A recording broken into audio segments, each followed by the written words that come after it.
We're on the Toffee TV. Here is my three things. Everton 0, Manchester City 1 at Goodison Park tonight. Disappointing defeat for Everton in the end. They battled and scrapped and were 7 minutes away from a good result before a spawny goal, let's be honest. And then were denied a stonewall penalty. Let's begin there with these three things. Let's begin with referees, VAR and penalties, because this season Everton have been harshly done by in many games. I think I'd seen something earlier in the week, or last week rather, with the VAR table and wrong decisions.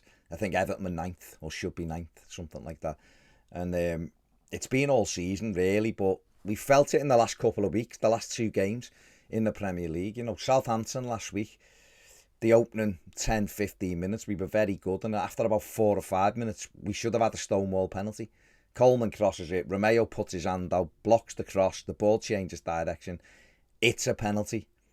And VAR have a look at it. The referee goes and has a look at it. And between them, they come up with a scenario where Everton don't get awarded the penalty. Liverpool got the exact same penalty the other night against Leeds. The same, absolutely same penalty. And I think it was Michael Oliver just pointed to the spot, didn't even need VAR, didn't mess around, it was a pen.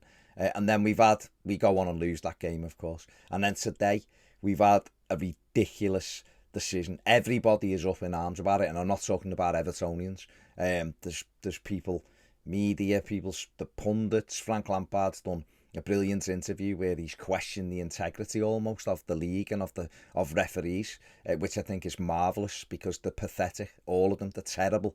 The VAR is bollocks. The way it's done in this country. If fellas wearing the referee kits sat in Stockley Park because it makes them feel like they're referee in a game and all that nonsense, and they continually get it wrong. For me, when there's a VAR decision, if you're looking at an image as a football fan, you get shown something. It will take you, if you watch a lot of football, which we all do, it will take you 15 seconds to decide whether that's a penalty or not. All the time. It took them almost 2 minutes to come up with the reason to not give the penalty today. And that, to me, smacks of something else going on. Whether it's to keep the title race, I don't know what it is, but it smacks of something else going on. It was a shocking decision. And I'm made up Frank Lampard's alluded to this. I really am, because it's almost like it feels at times like it's wrestling. The wrestling, like it's got a script. That's how it feels, because it's nonsense. Things you see those top clubs get away with is incredible, and then other teams in the division don't get it. It's hard enough playing Man City because they're amazing, so it's so difficult playing against them. When you've got the referee against you as well, it makes it even worse. And then he was already, he'd already basically had the City shirt on all night. Some of the decisions he gave, the bookings, and yeah, Phil Foden going around booting everyone. And I love Foden, he's a fantastic player, but just nonsense. Donny van der Beek gets booked for winning the ball. Great tackle. Just pathetic all night. But to not give that, why didn't he even go and look at the screen, the referee? I've heard him, he's apparently told Frank Lampard that he was on the wrong side of it, he didn't see it. Well, go and look at the screen then, you absolute knob. Go and look at the screen. It's just pathetic, and who knows how big that penalty decision could be at both ends of the table. Who knows? If Everton go down by a point, we've been robbed, and it's not the first time this season. It was a terrible thing, and VAR, I was a big backer of it. I thought it'll come in, it'll make the game a bit more honest. They'll be embarrassed to get the stuff they get wrong, so they won't, and the decisions will be right. It's gone the other way. It's almost like now it gives them the opportunity to shape the result they want even more. And people will go, you're looking at like a conspiracy theorist here with this stuff and all that. Sound, it's just my opinion, but more and more people are on board with it because we're seeing it play out in front of our eyes. It's pathetic, absolutely pathetic. But hey ho, that's what we're playing in at the moment, and the whole thing, something mad going on in the Premier League at the moment. The way it's all playing out, it's weird. It's the weirdest time, that I've ever witnessed English football the way it is now. It's like I said, it's a bit like the wrestling. Second point, just the overall picture really on what's going on. I know a lot of people will be down tonight, and rightly so. I think the players, I don't think we could have asked any more from the players. I think the fans were brilliant today. When we went behind, they were brilliant.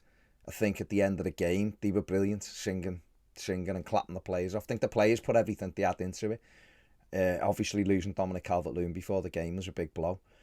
Losing Donny van der Beek was a big blow with 20 minutes to go. He was having a really good game in that midfield.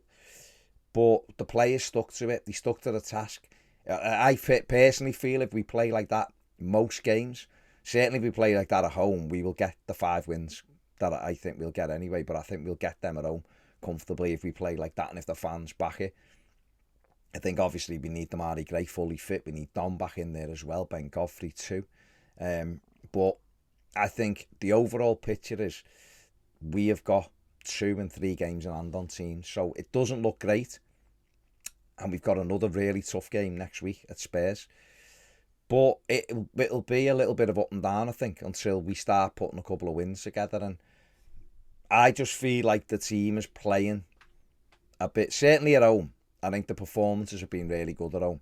But I just feel like there's a togetherness there. I think the manager knows what he's doing, the coaching staff.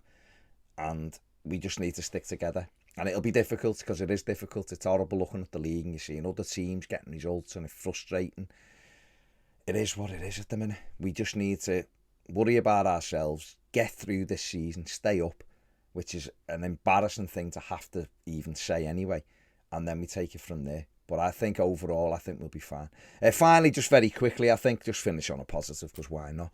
It was great to see Abdoulaye Doucouré back today. I thought he had a good game. He was everywhere. He nicked so many balls. It showed us what we've been missing. It's why it's hugely important that Everton get another Abdoulaye Doucouré in the summer, whether he's a rawer version of him, and you know France have a lot of these type of players. Get him in and mould them and have him in the squad to cover him when he's not there. And it's why we absolutely should have bought Ibrahim Sangare a couple of seasons ago for £8 million. It was a no-brainer.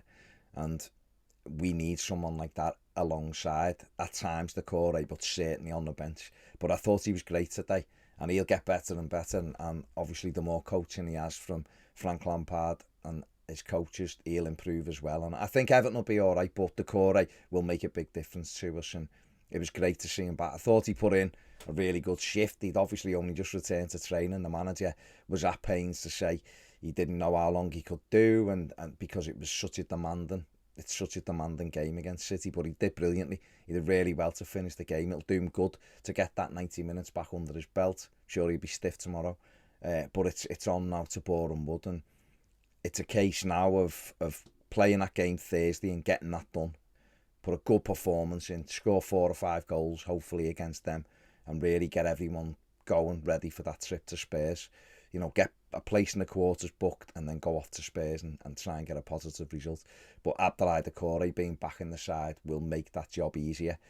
And we move on from there. And if we can keep him fit and get Godfrey back in there and get Dom back in there, Everton will be all right. And but the sooner we get those 5 wins, the better. Absolutely. Right, that's it from me. Give the video a thumbs up, subscribe if you haven't. If you want more videos, join us on Patreon. Otherwise, have a great weekend if you can. Pick yourself up and enjoy your weekend. See you later.